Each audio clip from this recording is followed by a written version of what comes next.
If someone tells you the woods are the most dangerous place they have ever been, you'll probably assume they got attacked by an animal or nearly froze to death. That's what I would have assumed too. The truth is a lot less dramatic and somehow much worse. The only thing that tried to hurt me out there was another person. I still think about that weekend almost every day, mostly because I can't explain why I was chosen. I wasn't carrying expensive gear, I wasn't rich, I wasn't doing anything unusual. I was just alone. Looking back, I think that was enough. It happened during the fall of 2021. I'd taken a long weekend to drive through western Pennsylvania after burning out at work. I wasn't an experienced backpacker, but I hiked often enough to know the basics. I packed food, water, a flashlight, a paper map, a first aid kit, and a fully charged phone. Before leaving the parking area, I texted my older brother the name of the trail and told him I'd check in before dark. He replied with a thumbs up. I almost didn't send that message because I figured I'd have cell service again within a couple of hours. That small decision ended up mattering more than anything else I did that day. The trail was quiet, but not empty. During the first hour, I passed a couple walking their dog and an older man carrying a fishing rod. Everyone smiled or nodded the way hikers usually do. Nothing felt unusual. The weather was cool, the leaves had already started changing color, and the forest looked exactly like every photo people post online when they talk about escaping the stress of everyday life. About 2 hours in, I reached a wooden sign pointing toward an overlook. According to the map, it was less than a mile away. I figured I'd eat lunch there before heading back. The path became narrower, and I stopped seeing fresh footprints. I didn't think much of it until I realized I'd gone almost 40 minutes without hearing another person. Then I noticed the first odd thing. A water bottle was sitting upright in the middle of the trail. Not lying on its side, not covered in dirt, standing perfectly straight as if someone had placed it there minutes earlier. I looked around expecting the owner to appear, but the woods were completely silent. I picked it up, thinking maybe I'd bring it back to the parking lot. It was empty. The cap was missing. I set it beside a tree and kept walking. 5 minutes later, I found another one. Same brand, same size, also standing upright. That was enough to make me stop. Maybe someone was marking the trail for friends. Maybe kids had been messing around. There were plenty of harmless explanations, but it was strange enough that I pulled out my phone to take a picture. No signal. I shrugged and put the phone away. The overlook never appeared. Instead, the trail split into two directions that weren't shown on my map. I studied the paper map for several minutes before deciding to take the wider path. It looked more traveled, and I figured it had to reconnect eventually. It didn't. Within half an hour, the trail markers disappeared completely. I tried retracing my steps, but every bend looked the same. That's when I admitted I was lost. I wasn't panicking yet. I'd always heard the smartest thing to do was stay calm, avoid wandering aimlessly, and conserve energy. I drank some water, sat on a fallen log, and waited for the anxiety to settle. Then I heard footsteps. At first, I felt relieved. I stood up and called out, "Hello?" The footsteps stopped. No answer. I waited another few seconds. "Can you hear me?" Still nothing. I assumed whoever it was simply hadn't heard me. I started walking toward the sound. After about 50 yards, I reached another clearing. Nobody was there. I laughed at myself. Probably a deer. Probably. As I turned around, I noticed fresh boot prints in the mud. They hadn't been there when I'd walked in. At least, I didn't think they had. They led into the trees instead of following any trail. I stared at them longer than I should have. Then I heard another sound. A single whistle. Short, sharp. Not from far away. It was close enough that I instinctively looked over my shoulder. Nothing. A minute later, another whistle answered from somewhere deeper in the forest. 2 different directions. I told myself it had to be hunters communicating. That explanation made perfect sense, until I remembered hunting season hadn't opened yet. I'd read the sign near the parking area that morning. No hunting until the following week. I started walking faster, not running, just fast enough to convince myself I wasn't scared. About 10 minutes later, I finally saw another person. A man in an orange safety vest stepped onto what looked like an old logging road. He was probably in his late 50s, wearing work boots and carrying a backpack. He smiled when he saw me. "You look turned around," he said. I let out the biggest sigh of relief I'd taken all day. "I think I'm lost," he nodded once. "You're a long way from the public trails." I figured. "No reception out here." I noticed. "My brother's got a truck parked down the road. We'll get you back." Everything he said sounded reasonable. Everything except one thing. He never asked where I'd started hiking. He simply assumed I needed a ride. At the time, I ignored that detail. Later, I realized it should have been the first warning. I followed him because at that moment, he seemed like the only person who knew where we were. He walked at a steady pace without looking back very often, like he expected me to keep up. We didn't talk much. Every few minutes I asked how far the truck was, and every time he gave the same answer. Not much farther. After nearly 20 minutes, we reached a wide dirt road with deep tire tracks pressed into the mud. An old white pickup was parked beneath a group of pine trees.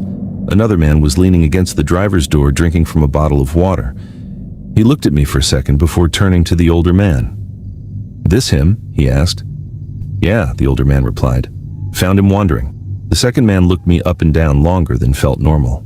"Lucky day," he said quietly. I forced a smile, but something about the way he said it made me uncomfortable. Instead of asking if I was okay, he asked, "Anybody know you're out here?" I told him my brother knew which trail I'd planned to hike. "Expected back tonight?" he asked. "Yeah." He nodded without saying anything else. The older man opened the passenger door. "Go ahead." Before climbing in, I glanced into the truck bed. There were 2 large plastic storage bins, a folded blue tarp, several coils of rope, a shovel, and 2 full gas cans. Plenty of people carried equipment like that in a work truck, but seeing all of it together made my stomach tighten. I told myself I was overthinking it. Then, I noticed there wasn't a single hiking backpack inside the truck. No fishing gear, no hunting equipment, nothing that explained why they were miles from the nearest road. "Everything okay?" the older man asked. "Yeah, I was just wondering where you're taking me." "Back to the main road." "How far is that?" He smiled, but it didn't reach his eyes. "Not much farther." The exact same answer again. I suddenly realized neither man had actually told me where the truck was going. I took one slow step backward. "I think I'd rather walk." The younger man's expression changed immediately. "Walk where?" "Back toward the trail." He laughed once. "You don't know where the trail is." He was right, but something inside me refused to get into that truck. The older man closed the passenger door. "Listen," he said calmly. "It's getting dark. You don't want to spend the night out here. I'll take my chances." Neither of them spoke for several seconds. Then the younger man sighed and shrugged. "Suit yourself." That should have made me feel better. Instead, it terrified me. They weren't trying to convince me anymore. They were watching me. I turned around and walked back toward the trees without looking behind me. After about 30 yards, I heard a truck door slam, then another. The engine started. I kept walking. The truck didn't drive away. It rolled slowly along the dirt road beside the woods, matching my pace. I couldn't see it through the trees, but I could hear the engine idling. Every few minutes it stopped. Then it moved again. Then stopped. It felt like they were following me without entering the forest. I walked faster until I reached a small creek and crossed it, hoping the water would make it harder to track me. The engine noise disappeared. For a few minutes, everything was silent again. I actually started believing I'd imagined the whole thing. Then I heard voices. Not nearby. Far enough away that I couldn't understand the words. A few seconds later, another voice answered from a different direction. My heart started racing. I crouched behind a fallen tree and listened. Another whistle echoed through the woods, then another. They weren't random. They were signals. I stayed hidden for almost 15 minutes before risking another look. That's when I noticed something hanging from a low tree branch about 20 feet away. It was the empty water bottle I'd picked up earlier. The same brand.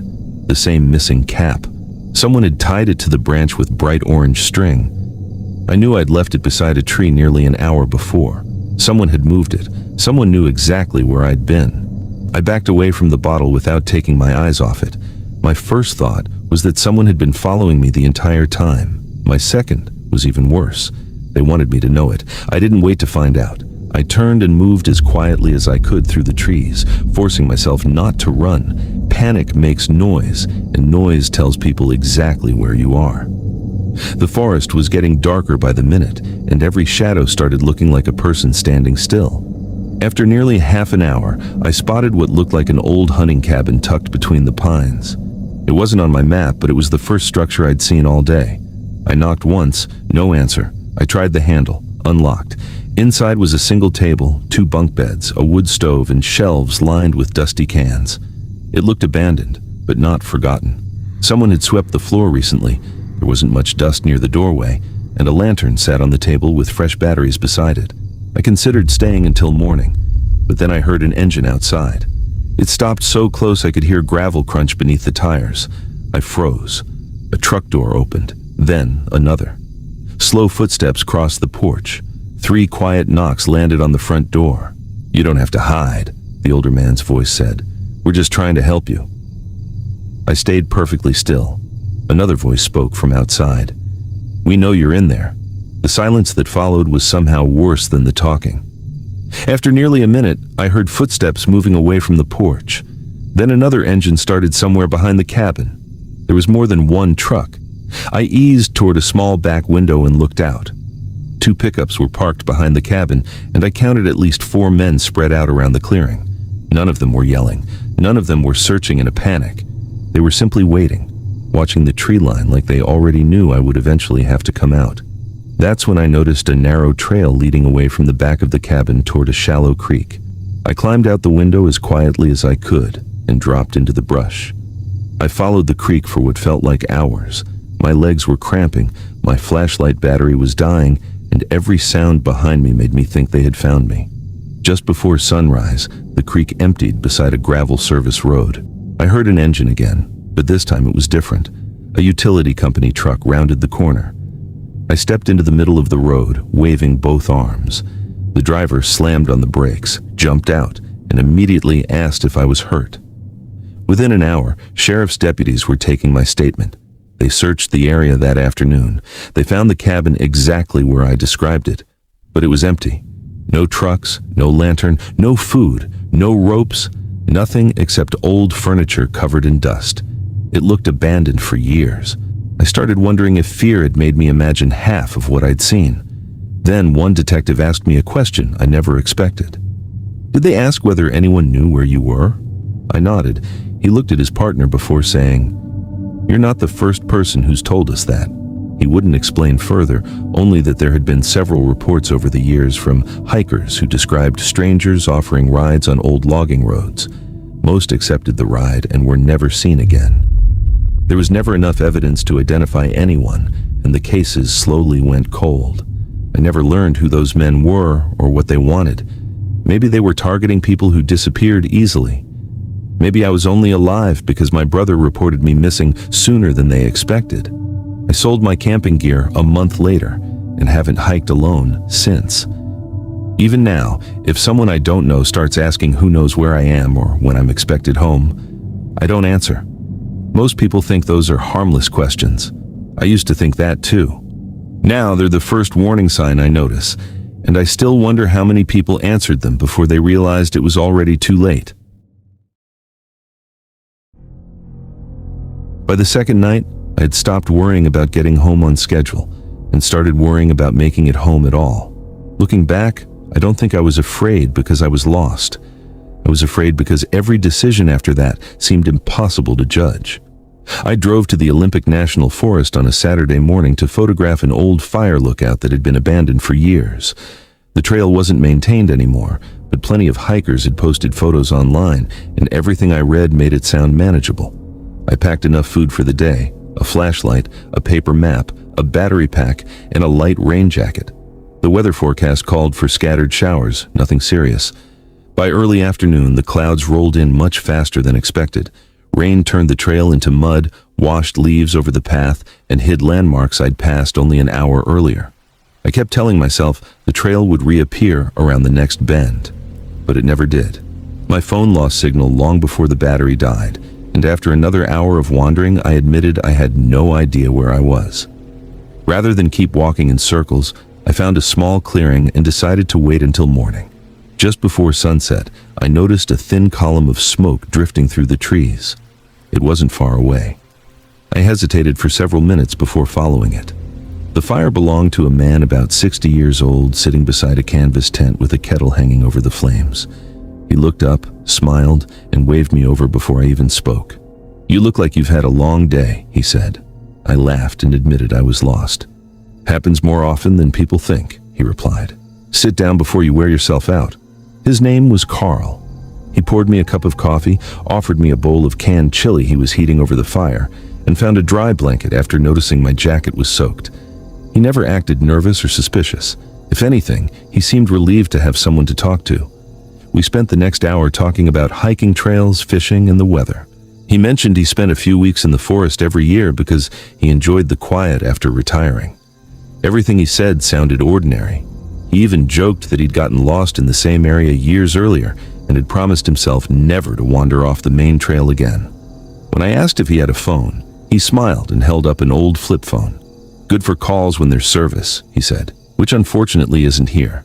I believed him because my own phone had been useless for hours. As darkness settled in, he pointed toward a small spare tent. "You're welcome to use that if you want. Better than sleeping in the rain." I thanked him. Before turning in, he casually asked, "Did anyone know where you were hiking today?" It seemed like a reasonable question. I told him my brother knew the general area, but probably wouldn't expect to hear from me until later that evening. Carl simply nodded and changed the subject. I didn't think about that conversation again until much later. Sometime during the night, I woke to the sound of quiet voices outside. I couldn't make out what anyone was saying. I unzipped the tent just enough to look toward the fire. Carl was standing near the edge of the clearing talking to someone I couldn't see beyond the trees. The conversation lasted less than a minute. Whoever he was speaking with walked away without coming into the light. Carl added another log to the fire, looked toward my tent for a second, then went back to his own. I told myself it was probably another camper passing through. Even so, I didn't fall asleep again. Morning came with a thick layer of fog that made the forest feel even smaller. Carl was already awake, heating water over the fire. He handed me a cup of coffee and smiled. "Storm moved through faster than I expected," he said. "If we get an early start, we should be able to reach an old logging road before noon." Nothing about him seemed unusual. He never rushed me, never insisted I follow him, and never acted irritated when I asked questions. If anything, he was more patient than most people I knew. We packed our gear and started walking just after sunrise. Carl moved slowly, pointing out animal tracks in different kinds of trees, as if we were on a normal hike instead of trying to find a way out. Every now and then he'd stop to check his compass before changing direction. That reassured me. Someone pretending to know the area probably wouldn't bother doing that. About an hour later, we crossed a narrow creek. While I filled my water bottle, I glanced up the hill and noticed a pickup truck parked on what looked like an old logging road. It was too far away to make out any details. Before I could point it out, the truck rolled forward and disappeared behind the trees. "Did you see that?" I asked. Carl looked where I was pointing, but shook his head. "Probably a forestry worker," he said. "There are a lot of old roads around here." His answer made sense, and I let it go. Around lunchtime, we stopped beside a fallen cedar to eat.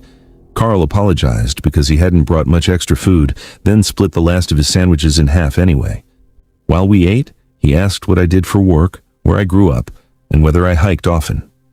The conversation felt completely ordinary until he paused for a moment and said, "Your brother must be getting worried by now."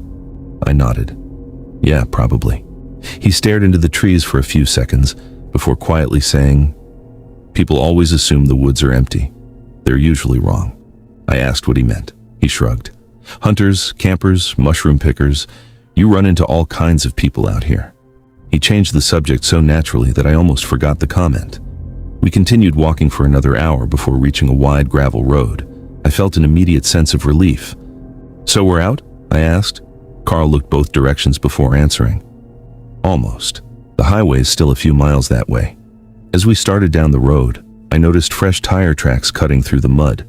They couldn't have been more than a few hours old. A few minutes later, the same pickup I'd seen earlier appeared around a bend, moving slowly toward us. It wasn't speeding, it wasn't acting aggressively, it simply rolled past at a crawl. The driver glanced at us through the windshield, lifted 2 fingers in a casual wave toward Carl, then continued down the road without stopping. Carl waved back. "Know him?" I asked. "I've seen him around before," Carl replied. "Most people out here recognize each other." Again, it sounded reasonable. Still, something about the exchange stayed with me. Neither man smiled. Neither looked surprised to see the other. It was the kind of silent acknowledgement you only notice because it feels practiced. I tried to ignore the feeling. About 20 minutes later, Carl stopped walking and unfolded his map. He frowned. "That's strange," he said quietly. "I thought the bridge would be closer." It was the first time since we'd met that he seemed uncertain. I looked around. The road split ahead in two directions. One branch disappeared deeper into the forest, the other followed a creek downhill. Neither had signs. We stood there in silence for almost a minute before Carl looked at me and said, "Honestly, I'm not completely sure which road is the right one anymore." It was such an ordinary admission that it unsettled me more than if he'd claimed to know everything. For the first time, I realized I had no way of knowing whether we were getting closer to safety or simply farther away. We stood at the fork for several seconds without speaking. Carl studied the map one more time before folding it away. "Let's take the road by the creek," he said. "If I'm wrong, water usually leads somewhere." It wasn't a confident answer, but it was a reasonable one. I followed him because I didn't have a better idea. For the next hour, we walked in silence. The road gradually narrowed until grass began growing through the gravel. It looked like it hadn't been used much in years. Every now and then I glanced behind us, half expecting to see another vehicle, but the road stayed empty. Then I heard an engine. It was distant at first, barely noticeable over the sound of the creek. Carl stopped walking and listened. "Probably another truck," he said. We stepped off the road to let it pass. The engine grew louder, then quieter, then disappeared without ever coming into view. "Weird," I said. Carl nodded. "Sound carries strangely out here." We kept going. About 30 minutes later, we reached a small bridge crossing the creek. Beyond it, the gravel road widened and fresh tire tracks became visible again. Before either of us said anything, another pickup appeared from around a bend. This one belonged to the county road department. The driver slowed when he saw us and rolled down his window. "You two all right?" he asked. I don't think I've ever answered a question so fast.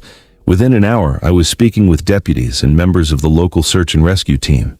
They took my statement, offered Carl a ride back to where he'd left his vehicle, and thanked him for helping me. Before leaving, Carl shook my hand. "Glad it worked out," he said with a smile. "Next time, stay on the marked trails." I laughed and promised I would. That should have been the end of it. For weeks I told everyone that a retired camper had probably saved my life. Then one of the search and rescue volunteers called after reading my statement. He wasn't trying to scare me. He simply had a question. "You said the man's name was Carl?" "Yeah. Did he tell you his last name?" "No." There was a long pause. "We've asked around," he said. "Nobody who regularly camps in that section of the forest matches your description." I reminded him that the woods were huge and plenty of people camped without anyone knowing them. "That's true," he replied. "I'm just surprised. Most of the long-term campers know each other." That conversation stayed with me. Maybe it meant nothing. Maybe Carl simply preferred to keep to himself. Months later, I went back through the photos on my camera from that weekend. In one picture, taken at the abandoned lookout hours before I got lost, I noticed something I'd completely missed at the time. Far down the trail, barely visible between the trees, stood a man wearing what looked like the same dark jacket Carl had been wearing. The image was too blurry to identify anyone. It could have been a different hiker. It could have been a trick of the light. I've shown that photo to friends, and half of them don't even think it's a person. I honestly don't know what to believe anymore. Maybe Carl stumbled across me by pure chance and helped me get out. Maybe he'd been on the same trail all along, or maybe my memory filled in details that were never really there after 2 exhausting days in the woods. I'll never know. What I do know is that I still hike, but never alone, and I always leave an exact route with someone before I go. Every once in a while, when I see smoke rising through the trees, I remember that weekend and wonder about the man who offered me coffee, shared his food, and walked me back to safety. I still can't decide whether meeting him was the luckiest thing that ever happened to me, or whether I simply never learned how close I came to making the wrong choice.